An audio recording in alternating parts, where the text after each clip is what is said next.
Aujourd'hui, on va apprendre comment faire des choux croustillants et parfaits grâce à la réalisation d'un craquelin.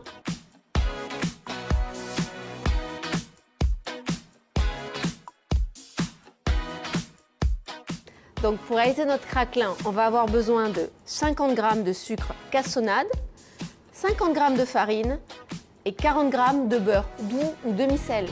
Donc très simplement, avant de réaliser mes choux, je vais réaliser le craquelin parce qu'il a besoin de reposer au froid avant d'être cuit sur les choux. Donc tout simplement, un cul de poule, je vais verser mon sucre roux, 50 g de farine, notre beurre qui est légèrement pommade, ça veut dire que je l'ai sorti depuis un petit moment du frigo, qu'il est un petit peu souple, plus facile à travailler.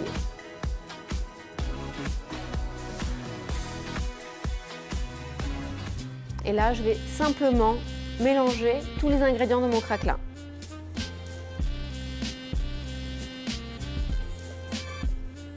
Donc le but, c'est de réaliser une boule bien compacte que j'étalerai ensuite.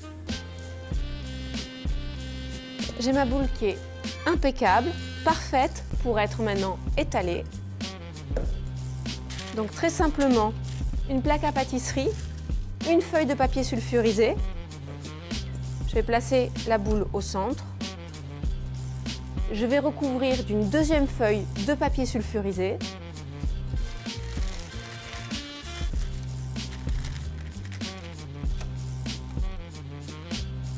Et à l'aide d'un rouleau à pâtisserie, je vais étaler mon craquelin sur une épaisseur de 2 à 3 mm.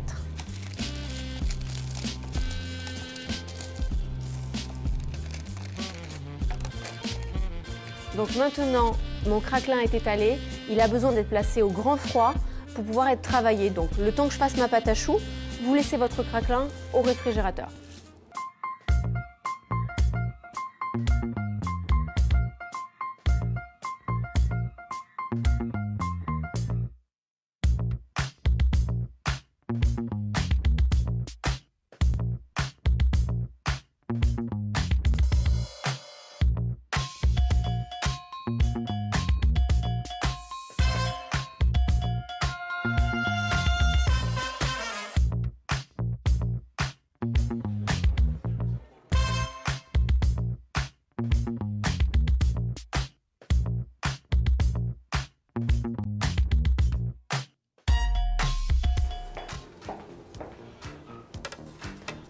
Donc là, on a notre craquelin qui a bien pris le froid.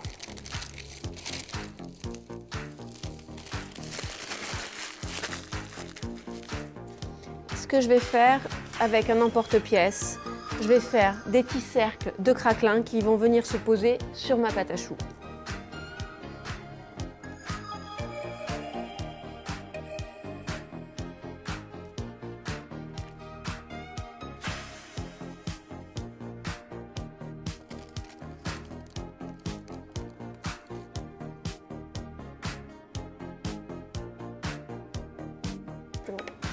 Donc là, on a nos choux qui sont pochés, on a posé dessus, à l'aide d'un emporte-pièce, des petits cercles comme ça de craquelin. Ça va nous apporter le croustillant fabuleux entre le moelleux du chou, sa garniture tout à l'heure, et dessus croustillant, et surtout une régularité.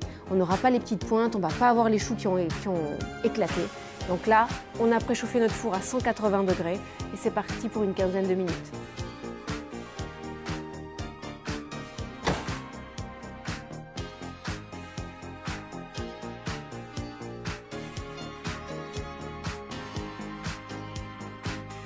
Nos choux craquelins sont prêts. On voit qu'ils ont une forme impeccable, une belle régularité. Les choux n'ont pas éclaté par le dessus. Ce qui va être impeccable aussi du point de vue de la dégustation, c'est qu'on a le côté moelleux de la pâte à choux, le côté croustillant du craquelin. Le plus dur, je pense, c'est d'attendre que ça refroidisse pour les manger en fait.